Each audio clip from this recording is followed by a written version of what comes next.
Governatore Fedriga, oggi in Carnia ha visitato 5 aziende che hanno produzioni diversificate. Che impressione ha ricavato? Beh, intanto che la capacità di produrre del Friuli Venezia Giulia è in grado di essere competitiva a livello globale.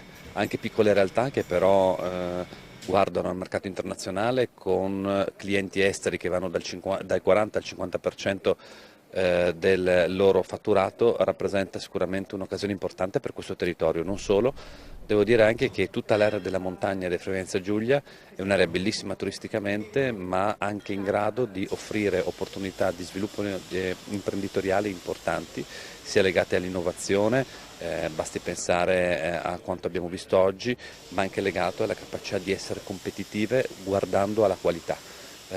Ho visto delle realtà produttive che magari hanno anche competitor nei paesi dove il costo del lavoro, della tassazione, delle norme ambientali è decisamente più basso, ma non riescono a competere con la qualità friulana.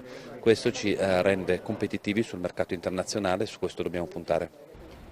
Assessore Bini oggi con il governatore ha visitato 5 aziende della Carnia come Stile, CFL, Lint, Elica e Acuis.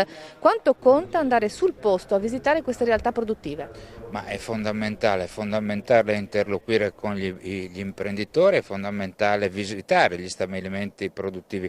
Io penso che questa debba essere una regola aurea per chi gestisce la cosa pubblica, perché se tu vuoi intervenire a favore della tua economia, delle tue imprese, dei tuoi imprenditori, beh, devi davvero, come dire, farti contaminare dagli stessi. Per noi oggi è stata una giornata assolutamente ricca, ci sono state presentate diverse proposte, abbiamo visto all'interno dei nostri consorzi eccellenze del Friuli Venezia Giulia, piccole società ma società di qualità, quindi insomma voi sapete per me è un mantra stare in mezzo agli imprenditori, in mezzo alle imprese, in mezzo alla gente, lo stiamo facendo da inizio legislatura e continueremo anche da qui ai prossimi anni.